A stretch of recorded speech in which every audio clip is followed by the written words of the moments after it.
A brand new Valorant update was just released and it was basically nothing. It's one of the most empty updates in a while and I wasn't gonna do a video over it. It was basically just new skins. That was until I started digging into the game files and I saw more new internal content added than any other update before. So let's jump into it. Starting off, let's talk about 3 new cosmetics that were added to the game that don't seem to make a ton of sense. First, we have this adorable reindeer buddy entitled Sleigh Ride Buddy and internally referenced as Twitch Prime 3. At first, I was like, awesome, this is just the next Prime Gaming reward. However, it doesn't make any sense. First, when they announced the 2022 Prime Gaming reward season, they said that there would be 4 buddies, 4 sprays, 2 cards, and 2 gun skins. However, we've already gotten all 4 Prime Gaming buddies, and we're only missing 1 spray and 1 gun skin.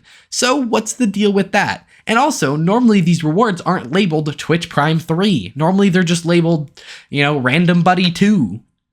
My biggest guess is that it is possible Riot is doing another collaboration with Amazon and doing a special event reward. For example, last year we got a cool Jinx card during the Arcane event, and it's very possible Amazon is doing a holiday reward thing to encourage people to buy Prime right before the holidays, and so Valorant will have an extra reward that wasn't announced at the beginning of the year. Outside of that, Twitch Prime could be a red herring or a label for a buddy that was originally going to be a Prime Gaming reward and got scrapped. We'll just have to see what it means. Next, we have a spray and a title, both internally titled Red Wing. The spray is a pair of wings and the title says Clutch. In-game, the spray is called the Clutch Spray. If I had to guess, this is related to the Red Bull clutch that happens whenever a player clutches in the Valorant Champions Tour, and the wings align with their saying of Red Bull gives you wings. I'm not sure how you'll actually get them, but I'd bet it has something to do with Red Bull, and it wouldn't shock me if it's related to the Valorant Game Changers Champion. They may be giving out rewards for watching it, just like they did with Valorant Champions. Alright, let's jump into some of the juicier details about Valorant's Premier Tournament mode. It just launched in public alpha in Brazil, and so a lot of the files were added to the game revolving around the mode, and a decent amount about the mode was revealed through them. If you didn't see the official announcement, I did a video covering everything they talked about, and I'm not going to repeat anything I said in that video, so check out the card in the upper right to see that. I break down every screenshot, zoom in on blurry text, and it's just a wild ride. So let's jump into what was hidden in the files and what we can learn from it. First, we have the official edition of the idea of a scouting board. There is a string in the game that reads, "Look for available teams to join or post yourself as a free agent on the scouting board," showing that, at least in the final version, if you don't have 4 friends, you can still participate in this tournament mode either by joining an existing 4-stack or by picking up a person or 2 to complete your 5. You can also probably make teams completely of free agents on the scouting board, but I see it being used more to fill a slot or 2. The next major thing revealed is that there will be a consolation bracket, most likely for those who don't do well in a tournament, to give them something to do if they get knocked out, as well as give teams a second chance for more rewards. This could also be the tournament that happens during the end of season tournament. If players don't get invited to that tournament, it kind of feels bad that there's a tournament going on, but you can't participate in it, so that could also be when that is happening. Another major aspect we are getting details on is how team building works. The biggest thing is that each team will have a captain. It looks like it'll work like a party leader, however, they'll have more power. So they can do party leader style things like kicking people from the team and adding players, but have even more to do, including being in charge of banning maps, picking maps, and choosing which side to start on.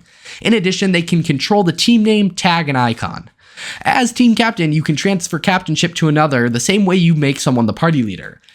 Now, I do want to talk a little bit about banning maps. What it looks like will happen is that everyone on the team can vote for a map to ban, and then it's ultimately up to the party leader or the team captain to actually choose that. So it's technically possible 4 of the 5 people vote to ban Ascent, and the party leader goes, "No, I like Ascent," and instead decides to ban Icebox. Either way, once you have filled up your team, you can lock in that team roster. It looks like for each tournament, when you lock in a team, players still can be removed and added, but it can change what division you're in and how many premier points you have. Your division is kind of like your team's rank, and premier points are your steps towards the end of season tournament. So it looks like they're trying to discourage people from changing their team up mid-tournament and kind of stick with the same team. Again, all of this information is coming from within the game files, so some of it may change by the time it's released, some of it may already be implemented, some of it may never come to the game, but right now, it's a really interesting picture to see what they have planned for it at the moment. Another detail I found was that there will be a minimum account level to participate. I do hope it's a higher level than competitive. It seems like it should be in order to fight Smurfs. It also looks like the verification will be phone number based. So in order to play, you'll not only have to verify your phone number, but also be a certain account level. The data shows some details on divisions. First, there will be an unplaced division. And after that, you can progress from between Division 1 and 20. And it appears Division 1 will be the best. So the worst teams will be in Division 20, slowly working their way towards Division 1. Another detail revealed was that there would be a group section, which normally means a round-robin style tournament at the beginning, which then feeds into a standard tournament. My guess is that these will only be for the end of season final tournaments, but it does show that they have the ability to have multiple tournament formats for these tournament events, and there may be more options for tournaments in the future. Maybe we'll see double elimination, groups, single tournament, stuff like that, maybe even just a round-robin tournament. In terms of customizations, it's looking like there'll be a decent number of colors for making team logos ranging from orangeical to very blue. Here's a little graphic with every color code if you kind of want to plan out your team logo. Speaking of icons, here are the icons currently in the game to choose from.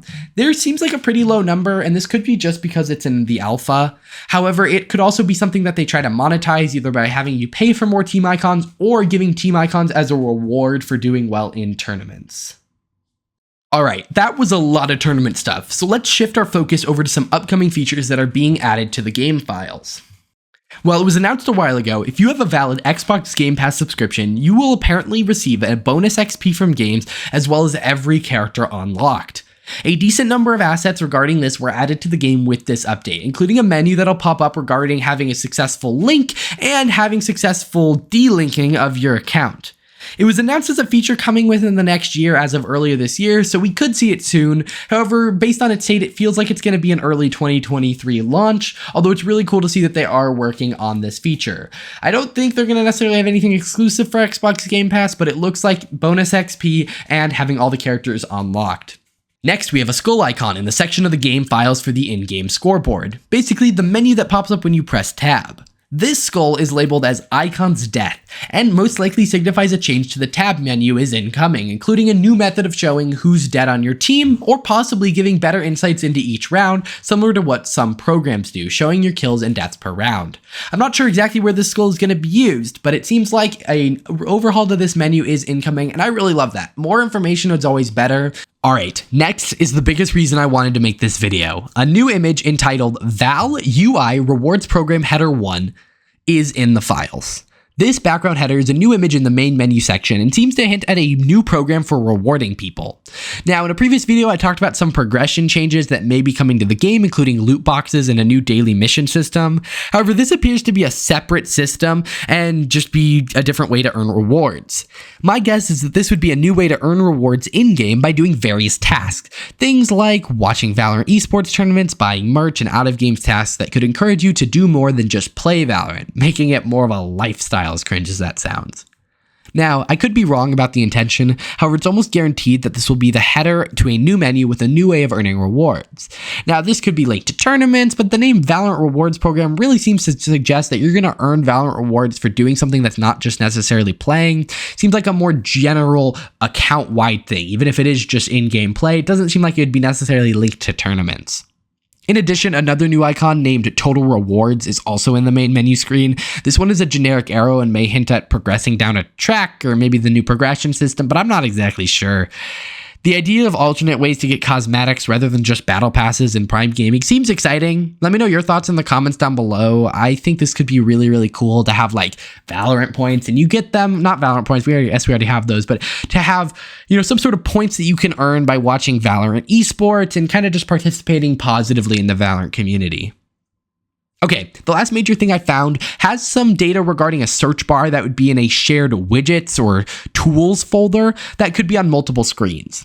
Now, I believe that this will be for the tournament scouting board and let you search for specific players. However, the fact is that this is a separate shared folder, shows that they may be bringing a search bar to other places in the game, including your collection, so you can search for things like sprays, skins, cards, and buddies, which sounds really great.